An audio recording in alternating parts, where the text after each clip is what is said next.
Iba yung resilience nating mga babae. True. Laban. Laban. Lagi Oo, tayong agree. lumalaban. Kahit na sobrang dami nating insecurities sa katawan.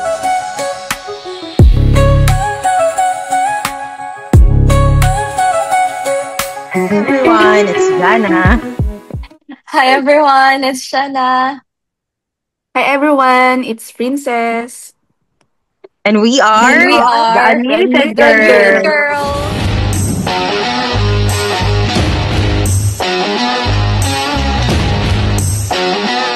Again, welcome back to our podcast. So, for today's episode is about every girl na minsan napapagod pero hindi pa rin tayo nagpapahalatang pagod. So, syempre, dahil about us, yung topic natin today, so parang may imagine mo na grabe pala yung mga struggles natin every month, 'di ba? Kapag babae ka, ang dami mong iniisip, like period cramps, mood swings, 'di ba? Judgments and expectations. Pero bakit nga kaya gano'n na kahit na maraming expectation sa atin lahat, mga matatanda man yan or mga guys man yan. Pero nadadala pa rin natin. Like, nakangiti pa rin tayo kahit na sobrang dami na nating iniintindi every month. Yun palang period cramps, sobrang napakahirap na nun sa atin, di ba? Kasi monthly, biruin mo yun. Parang kahapon, nung nasa market ako, like, iniisip ko kung ano yung dapat kong bilihin as a girl. So, ang number one pala talaga na iniisip natin lagi is yung nga, yung modest or yung ano natin, mga napkin, 'di ba? Parang pag nagse-set ako ng budget, hindi mawawala yung napkin. So, yun yung isa sa mga pinaka mahirap sa atin as a girl. Kumbaga, At nakaset na yung saka budget natin. parang na-realize ko siya siguro later on as parang nagmamature ako as a woman, Charis, na Mm. parang habang tumatagal, paarte ako ng paarte sa feminine products Mm. na pinipili ko. True. Nagsimula yan sa Cottony Soft. Tapos si Jana, Mm. tinuruan ako ng Sophie na hanggang ngayon hinahanap-hanap ko dito. At pag may May kakilala bago! ako, parang May bago na ako. parang gospel na kailangan i-share ko. I-try niyo yung Sophie kasi masarap sa kifi. May bago Ah, na ako. Na ano ba, gumahanapin ko baka meron, Charis. Hindi, Kotex. Kotex. Totex. Malamig din, Charis. Ano so din, yun. kumbaga, Mm. hindi ka magli-leak. Mm. Kasi yung sa Sophie, yung Pero sa nagustuhan ko, bahay naman may malamig. Kotex. Charot. Malamig kasi yung Sophie na parang pagka, alam mo yung pagod ka na, balisaw-saw ka, pag suot mo, Correct. sarap. Ang Correct. punas Cooling. ka, punasan mo lang siya para matanggal ang bakas ng nakaraan. Tapos, Mm-mm. pagbalik, parang nakaka-refresh kasi siya. Tapos yun, Ah, parang the more na pagka, syempre, nagkaka-work ka, nagkakaroon ka ng better purchasing power, pero at the same time, medyo stressful kasi parang iisipin mo, iba-budget ko sana to somewhere else. Pero gusto mo lang ibigay yung comfort na yun sa sarili mo kasi ang hirap na ng pinagdadaanan mo. ayan. Tama. Okay, so let's start with this. Ano yung pinakahirap moment mo bilang babae, pero natawa ka na lang after? Sa akin kasi, di ba, yung ano, yun nga, yung kahapon na nag-iisip pa ako ng iba-budget ko for this month. Ano ba yung kailangan kong bilhin? Kasi nga, ano ba yung mga paubos na sa akin na supply? So, ang naiisip ko, napkin pala yung talagang never na hindi mo pwedeng hindi bilhin every month. Kailangan mo palang mag-spend ng magalat ng pera talaga para para sa budget mo nga sa napkin. So, yun yung isa sa mga pinakamahirap sa akin. Na natatawa na lang ako kasi nag-iisip pa ako kung ano yung kailangan kong bilhin eh. Yun nga pala yung number one na kailangan natin. So, yun. Kayo ba? Ano ba yung pinakahirap moment mo bilang babae pero natawa ka na lang after? Skincare. Kasi Yun. medyo maarte yung balat ko. Hindi ko alam na kahit toothpaste, ang mahal ng Mm-mm. toothpaste ko kasi kailangan walang fluoride pero at the same time nakakalinis. So medyo iba yung Mm-mm. formulation niya kasi otherwise nagtitipol ako buong dito. Tapos, ayun, ang hirap mag-trial and error ng skincare na magwo-work sa'yo kasi ang mahal, tapos trial and error, ganun. Parang matatawa ka na lang at Ito the nga end kasi kasi sa inyo. Soul ha? White Korea. Charot. Ang Ikaw po dami. Kasi, ginagamit ang yan. hirap. Ang daming pinromote eh. Pero legit ba Baka talaga, naman, may madam? sponsors, ganun. Oo, yung mga Yun. brands dyan. Charot. Oo nga, legit yun. For me ha, kasi ako ako naman hindi naman ako mapimpolin. Pero nung nagka-pimple ako na grabe, as in, dito, ang dami kong pimples. Lahat na ng mamahaling, products, binili ko. It didn't work. So, yung Soul White, actually, sinearch ko lang din yun na yung nakakapagpawala ng pimple. Tapos yun nga, yun yung lumabas sa YouTube na YouTube pa noon kasi wala pang mga ano-ano TikTok yata noon. So YouTube pa yon. Siya yung lumabas na nawala daw yung pimple niya sa Soul White. So tinry ko. So nag-work nga. Hindi ko kasi Nakakaano sure siya. dahil mga pimples kong madalas sa leeg ako tinatamaan. So sabi nila ano daw yun, hormones na Ako siya. naman, ang sabi naman sa akin ng friend ko na nurse, pag daw nagkakaroon tayo ng mga pimples nga dyan, tama si Shena, sa toothpaste mo daw yon. Ay, Sabi, palitan daw yung toothpaste. Kasi Mm-mm. yan din, one time sinabi ko sa friend ko, nakay kong pimples, ganyan ako, dear, ganyan, palitan mo yung toothpaste mo. Nagpalit ka ba ng toothpaste? Ganyan. Okay. So, ganun. yun. Yung Mm-mm. toothpaste ko, basta Sige, mag-aasin na lang ako. hindi siya fluoride. Hanapin ko yung basta ganun. So parang ang daming mong arte bilang babae na parang para lang ma-maintain mo yung sarili mo. Sobra. Sabi nga nila, iba daw ang Yung mga, nagagawa ng mapera. Sabi ko parang hindi naman, kahit man pera ako, hindi mo na gumaganda. Siguro depende na lang yun sa babae kung paano niya i-spend yung pera niya. Kung let's say ang focus mo ay Mm-mm. magpaganda, edi kaya mo. mm-mm. Pero ayoko Tama. kasi like gusto ko natural pa siya. Ano lang, basic maintenance, stress. Mm-mm. Pero agree ako kay Madam Shena na isa sa mga ano natin ay yung skincare nga. Kailangan talaga natin. Yeah, ako naman, nahihirapan ako before, pero yun na nga, nakahanap naman ako. Nahihirapan talaga ako maghanap ng napkin. I don't know, parang naiinggit ako sa mga ibang babae na Hindi na maarte. hindi maarte, yung kaya yung magmodest lang, ganyan, or Mm-hmm. sisters, yung mga charmy, mga ganyan.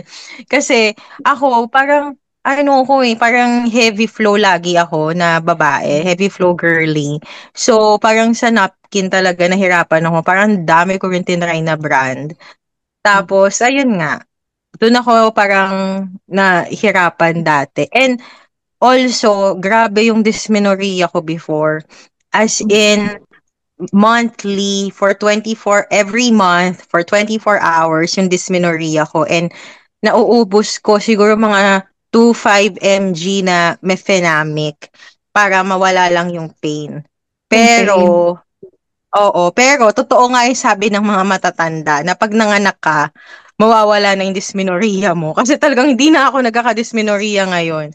Pero Ang yun yung Talaga. dysmenorrhea struggle. ay Mm-mm. pananakit ng puson. Tama ba? Oo, Oo, sobrang pananakit ng puso. cramping. Mm. To the point na talagang sabi ko talaga sa mommy ko noon, parang ayoko nang maging babae, ganyan, ayoko na, sobrang sakit, ganun talaga, sin umiiyak ako. Nung hindi ko pa natututunan yung yung mefenamic, nung hindi pa ako nagkakaroon ng idea about mga ganyan, mga pain reliever. Pero even sa gamot, nahirapan pa ako niyan. Basta sa period ko, it's all about my period. Lagi ko siyang struggle. Even sa gamot na pain reliever, hindi ako basta-basta, let's say, buti pa yung iba, effective sa kanila, Dolfenal, yung mga Venus. Ako, Mm-mm. ano ba to? Kailangan mo Ko? talaga, mefenamic talaga Yung, para mawala yung sakit. yung endorse ni Susan Roses. Ano ba yun? Na Right med. Basta right med yung Si Yes, sasabihin yung Rightmate. mo. right med. O, di ba? Nakalimutan ko na. Ito na yata yung result ng anesthesia. Charot. Right med. Right med lang yung effective sa akin. So, ganun yung struggle ko. Ang dami kong kailangan gawin pag may period ako. So, yun. Yun yung mahirap para sa akin. On top Mm. of that, yung parang ano pa, required kang mag-perform as usual sa trabaho or anywhere else. Yeah. Sa school, Mm. kailangan mag-PE ka pa rin. Naalala ko lang talaga, hindi ko Mhm. makalimutan. Yung, may times kasi na namimilipit ako. Tapos yung manager ko Mhm. noon, na manager din, Charis, pag nakita niya na mamalipit ako, pumunta ka na kaya sa clinic. Gagawin, hindi, okay lang ako, okay lang ako. Kasi wala ka nang magawa Kaya eh. ako, kaya rin ako natuto na uminom ng mefenamic na more than the required dosage kasi nga ako as a manager, 'di ba sinasabi ko ano ba 'yan? Sakit lang 'yan sa puson, ganyan ganyan. Hindi ka pwedeng mag-absent because of dysmenorrhea. So syempre, hindi rin ako pwedeng mag-absent because of it. Kaya nilalaklakan ko ng gamot.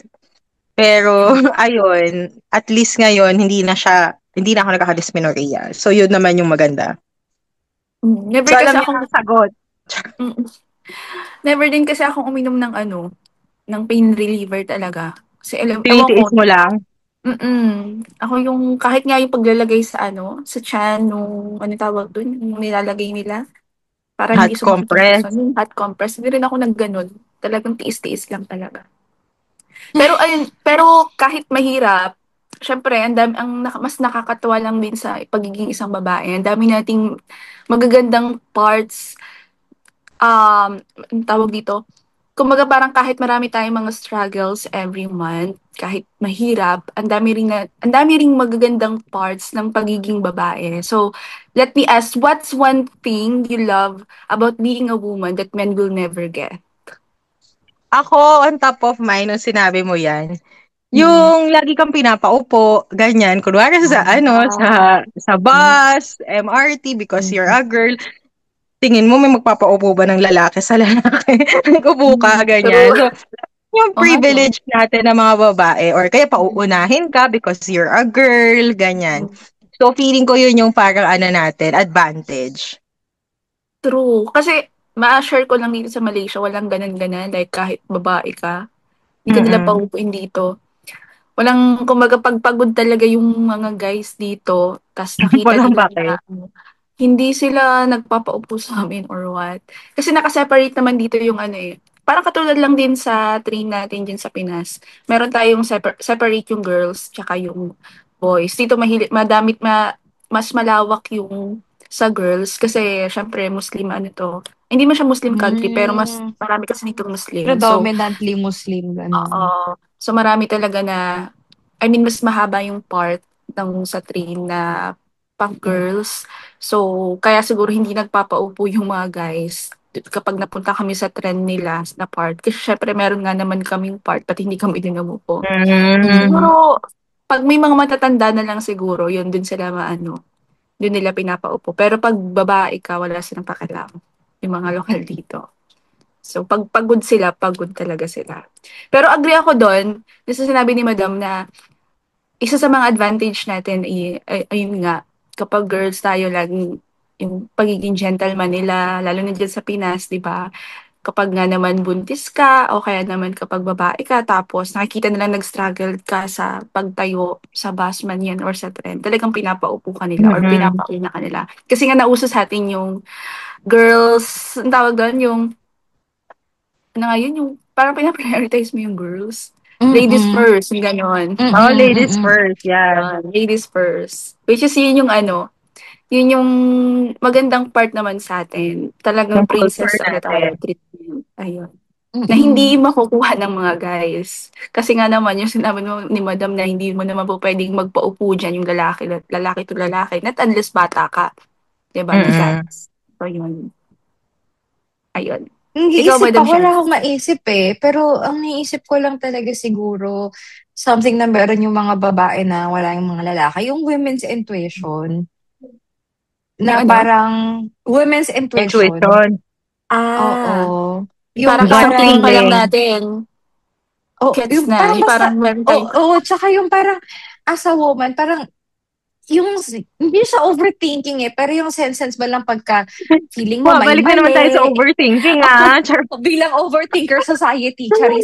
Pero hindi, pagka alam mo yung sa sarili mo, Gut alam mo, feeling. Yung gut gut feeling nga. feeling, oo, yung ah, parang alam mo na parang hindi tama connection to, between parang may women. mali. Oo, tsaka sa sarili mo and yung awareness mo sa environment na parang minsan feeling ko hindi ko nakikita sa mga lalaki na parang Mm. medyo iba yung pag-sense nila ng bagay-bagay compared sa women. Na parang feeling ko advantage natin yun. Na pagka parang mas madali nating masense kung may tama ba or mali sa nangyayari sa paligid kumpara sa mga lalaki. Oo nga. Parang may secret tayo, language. Na parang pag Oo. isang tinginan pa lang natin, gets na natin eh. Parang ganun. Mm-mm. So yung yung question ko sa inyo, ano yung um, weirdest unsolicited advice you've ever gotten for just for being a female? Like ano yung advice na na-receive nyo na napaka-weird? It's either from your friends, from your titas, titos, mga relatives nyo, pero ano yung pinaka-weird? Ang dami bilang babae, Oo, parang ang daming may actually ako opinion. nag-iisip ako. Oo. 'Di ba parang ang daming may opinion, mag-asawa ka before this Ayan, age, mag-anak ka true. before this age, tapos kailangan ganito ganyan ka na. At ang yung siguro maraming makaka-relate, yung habang nag-aaral ka, wag kang magbo-boyfriend, ganyan, wag kang pag-graduate mo, kailan ka Mm, mag-aasawa? Like, it's true. jowa, nakatapan yung walang asawa. True. Agad, agad, agad. True. Yun nga, parang may nabasa ako sa TikTok, congratulations, kasi nalampasan mo na yung, early, pregnancy kineme. Ano nga yun, yung, Jana, kamusta ang pagiging teenage mom at 30? Yung ganon. di ba? Kamusta Actually, ang teenage na-experience ko yun. pregnancy at Kasi, 30? kasi ako, super protective ng parents ko. As in, alam nyo, pag may kumausap lang sa akin lalaki, magagalit na yun. As in, ganun ka-strict sila. Di rin ako pinalalabas. So, nagrebelde ako. Pero, natatawa lang ako kasi nung mga nasa 30s na ako, sabi ng mami ko sa akin, di ka pa ba mag-aasawa? Samantalang Mm. dati, naghihigpitan ako, bawal ako lumabas, bawal ako kumausap ng lalaki. Ngayon, parang, kailan ka mag-aasawa? Kailan ka magkakaanak? Kailan ako magkakaapo sa'yo? Ganon. Kaya, sa True. mga dyan, talaga, Yun ang tawag hindi dito, talaga As tayo early as excited. possible. tapos, syempre, ikaw naman mape-pressure ka. So, Mm. parang, di ba, parang, ano ba, dati ayaw nyo ako mag-boyfriend. Ngayon, gusto nyo na ako mag-asawa. Ganon. Mm. Parang yung talon from wag mag-boyfriend to kailan ka mag-aasawa. Parang, wait lang, Feeling hindi ko, niyo ako hinayaan mag-explore. oo, at saka feeling ko kakagano nila sa atin. Kung ganyan din yung sa setup sa family nyo. Kakagano nila sa atin, tuloy, nawala na sa isip natin na, ay, kailangan natin makipagrelasyon para magka-family. Kasi nga, nag-focus tayo Mm. sa, bawal to, Oo. sabi ng parents ko. Kaya hanggang, di ba, kaya may mga late bloomers. Kasi At nga, saka ay, parang, hindi. siguro sa akin, parang naging ko masyadong goal-oriented. Tapos, Mm-mm. wala, dahil nga goal-oriented ka, gusto mo agad maghanap ng trabaho, syempre, fresh out of college, hanggang sa parang nakaakyat ka na sa ladder. Tapos, ayun nga, parang, naalala ko, parang, may instance kasi na parang, lalo na kapag ka, medyo, goal-driven ka, tapos siguro you're earning this much or you have this title sa trabaho, nakaka-intimidate sa mga lalaki. Kaya mahirap maghanap, to be honest. Tapos siguro may certain personality types din eh. Halimbawa ako, lumaki ako na may naniligaw, pero hindi ganun kadalas. Kasi nga, sinasap ko. Sa ganun. Pero I guess my point is, parang na-feel ko lang, kaya nagjowa tayo ng afam, charis. Hindi, na-feel ko lang, yung mga lalaki kasi sa Pilipinas, madalas, parang ang feeling ko, either tropa ang tingin sa akin or very intimidated sa strong personality. So parang, wag na lang. Parang nagiging ganun yung either sobrang Mm. tropa. Kaya parang mas okay sa akin yung A fam is the king. afam is the Mm. key. Yung okay sa akin yung ganun. Ayun Kasi nga eh. personality-wise, parang makakasakay siya na okay, kung strong-willed ka, okay lang. Hindi kasi Mm. as a strong independent woman, gusto mo, meron kang sariling accomplishments sa sarili. Meron kang sariling accomplishments na you can claim as your own. You have your own freedom for this and that. Yun, na Mm. parang True. nakakuha ko na advice lagi, wag kang wag nang masyadong magasgas yung ugali mo, walang magkakagusto sa'yo, mga ganon. Na Mm. parang parang masyado kang boyish, mga ganyan. Hindi gusto ng mga lalaki yan. Eh kung ganito, ayoko, kung ganun lang din naman yung lalaki na, True. makakasalimuha ko, wag na lang. Ako na lang, diba? I can do it myself. Charis. True. Nasobrahan nga yung pagiging strong, independent, sorry, strong, independent woman natin kasi nga, parang, pag hindi nila kaya yung mga kaya nating gawin, bahala ka dyan. Ayoko Mm-mm. sa'yo.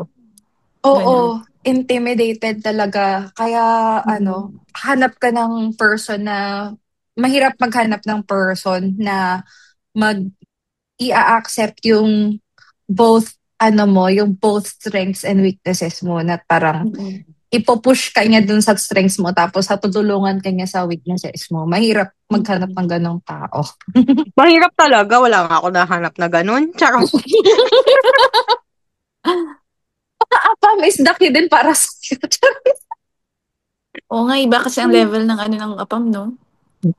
Mm-mm. O, ikaw Level of may nahanap ka maturity. na ba, Ses? O, di ba wala Wala din? O, pa. mahirap nga. Mahirap Sobra. in Ang general. daming kailangang i-consider. Hindi lang basta dahil nagustuhan mo. Ewan ko. Yun nga sabi ko nga lagi sa inyo, nahihirapan ako lagi ma-fall sa isang tao kahit kaano ka pa kabait sa akin or ano. Basta kapag hindi mo kaya yung kaya kong gawin, wala. Ewan ko kung mataas talaga yung standard ko, pero minsan naman hindi. Napupunta rin naman ako sa lalaking Maling ganun. tao. Maling Natatama ka tao. rin naman. Wag kang Mm. mag-alala, darating ka dyan. Learn Yes. from me, charot. True. Kung maka-true naman. So, Nagte-take yun. notes kasi yan si Princess pag nag-uusap kayo dyan. Teka lang, naka-notes up yan. Naka-recording pala. Let's see. Tingnan natin.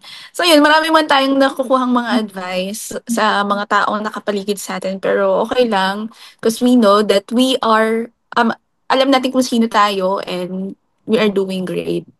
So yun, minsan nakakalimutan kasi natin that being woman isn't about like perfection. It's about power, grace, and surviving. Kahit sabay-sabay na yung lahat, kayang-kaya nating gawin. Kaya nga tayo binansagan na strong, independent woman.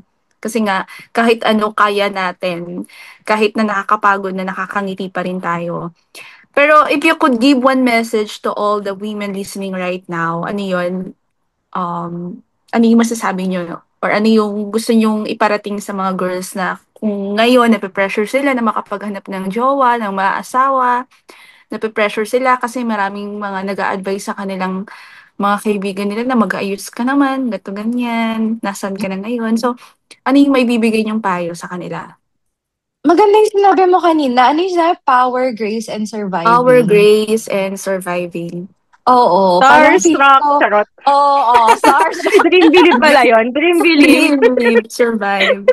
Hindi, parang feeling ko at parang every woman, yun yung core nila, power, grace, and surviving, na parang we have that capacity to do that work, and then we should also learn to give ourselves grace for our shortcomings, and while all that is happening, we continue to survive. Oh! Mm. Diba? Parang feeling ko yun yung kung meron mang sabihin na what is essence of a woman, pwede mong sabihin yan eh. It's power, grace, and surviving. Like in every situation.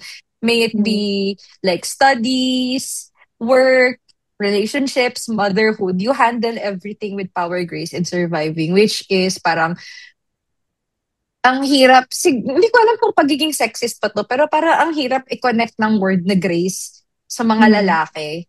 Kasi parang hindi sila yung tip. Parang ano nga eh, parang society taught them not to show their feelings. So parang they sometimes, hide their feelings and the way they handle things. It's very seldom that you see a guy handle things with grace. Hindi katulad ng mga babae na parang, alam mo yun, they are posed with something difficult.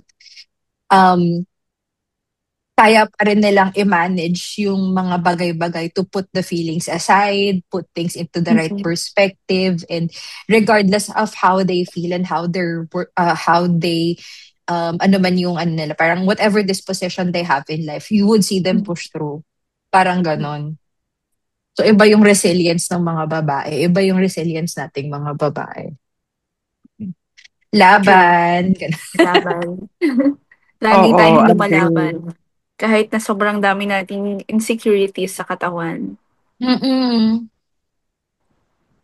Pero ako siguro, ang message ko lang as a girl, na nai-experience ko din naman yung mga na-discuss natin kanina.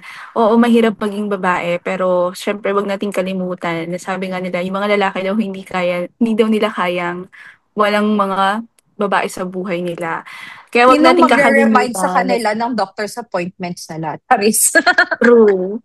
Sabi nga nila, hindi nila kaya na wala tayo. Let's say, for example, may mga napapanood nga ako sa TikTok na mag-fill out lang sila ng form, tatawagin pa yung mga girls, mga partner nila, di ba? So, yun. Siguro para sa akin, wag nating kakalimutan na tayo yung dahilan sa mga makukulay. Kung bakit may kulay tong mundo na to. Di ba? Kung Totoo. bakit Tayo ang nabubuhay. nagpagulo. Charot. Hindi pala kulay, gulo pala. Si So, ano daw, yun. si Eva. So yun, wag natin kalimutan na ikaw yung dahilan kung bakit may kulay ang mundo. So keep showing up, keep slaying, and always remember na maganda tayo kahit anong mangyari. So yun. Correct. Period. Yeah, agree. Nasabi nyo na lahat. Agree. Charot. Amen. Ganon. Oo, amen. Totoo. Well, yeah, totoo. Yun. Na-cover nyo naman lahat. Mm-mm. Coming from you, the empowerment queen. Charis. Kaya nga, madami yung sa'yo nga iniintay ko eh. Kung ano yung sasabihin mo sa Na lahat. ako, ano, nahihirapan akong sabihin yung for girls kasi parang feeling ko naman parang masyado naman nga ako, yun nga, parang sexist naman yung dating. Pero Mm. siguro for all the women, parang just know your worth lang. I mean, Mm. regardless kung ano yung sinasabi ng mga tao sa'yo, kasi ikaw lang naman nakakakilala sa sarili mo eh. So, don't mind them. Kahit mahirap na hindi naman talaga pansinin yung mga tao sa paligid mo, Mm-mm. ang gawin mo na lang talaga is just believe in yourself. Kasi na-realize ko rin along the way as nagmamature din ako, na talagang wala ka namang ibang kakapitan eh, kundi sarili mo lang. Kahit sabihin mong may best friend ka, kahit sabihin mong Mm. may family ka, at the end of the day, mag-isa ka talaga. Kasi, kumbaga, pinanganak kang mag-isa, kumbaga, you're an individual. So, meaning, if you will hear anything or if you are struggling with something, wala eh. You just need to resolve it on your own. Kaya nga, yun nga, tama si Shena and ikaw din, Ses, na grabe naman talaga yung survival natin, yung will to survive, and even the resiliency. And I don't think naman siguro na hindi, kumbaga kung ipo-percentage ko yung mga guys, parang Mm-mm. ilan lang din yung ganun. Kasi biruin mo, like tayo, di ba, for example, may problem na tayo pero we keep on showing up. And lalo na, di ba, yung mga single mothers out there Mm. na sobrang hirap na ng pinagdadaanan. Like they're breaking, emotionally breaking, physically breaking, pero Mm. still they're showing up for their child. So I think Mm. yun lang, 'di ba? Napaka-strong na natin. Eh, hindi ko naman sinasabing lahat ng lalaki, pero 'di ba minsan yung mga lalaki or yung mga napapanood lang natin, for example, sa TV or sa movie, pag may problema sila, anong gagawin nila? Mag-iinom, 'di ba? Tapos Mm. magwawalwal The kasi stereotype. Oo. gano'n lang, 'di ba? Yun yung mga nakikita natin. So, pero yung mga babae, they don't have a choice. Kaya nga sabi ko, know your worth kasi wala namang pipili sa'yo. Ikaw lang talaga yung pipili sa sarili mo. And True. yun lang yung masasabi ko sa kanila. And don't, dwell on others' feedback so much kasi it will not define you. And lagi Mm. kong ako pag nakakarinig din ako ng feedback, let's say for myself, lagi ko na lang sinasabi, hindi naman sila yung nagpapakain sa akin. Parang Mm-mm. gano'n. Hindi naman sila yung nakakasama ko every day, kung ano yung mga struggles ko sa buhay. Ganyan. Only God knows. Bigla Mm. Only God can mapa-Christian na judge tayo. me. Charis. Mic drop, gano'n. So yun yung yun yung advice ko. Kasi yun, parang people can Noted. say whatever they want, pero at the end of the day, alam mo yun, it's your life. You're the one Yes. experiencing yung challenges na yun. Parang kumudaman sila dyan, matutulungan, nandyan ba sila para tumulong sa'yo on your struggles, 'di ba? Parang what are the chances that they will actually show up for you, 'di ba? At the end of the Mm-mm. day, you were born mag-isa. Ikaw lang din. Ikaw yung Correct. magdidil lang sa sarili mo eh. True. Agree. Yan. Agree. 100% noted. Dahil dyan, charot. At dahil dyan, so yun nga, yun lang naman yung ano natin, yun lang naman yung usapan natin about girls, empowerment. So, lahat ng mga sinabi nyo ay noted, lahat ng mga um, Noted with advices thanks. nyo, noted with things. So, yun lang. Thanks for tuning in. Don't forget to follow us on our Facebook, Instagram, and TikTok account. Unmuted Girls. Thank you. Thank you. Bye. Bye!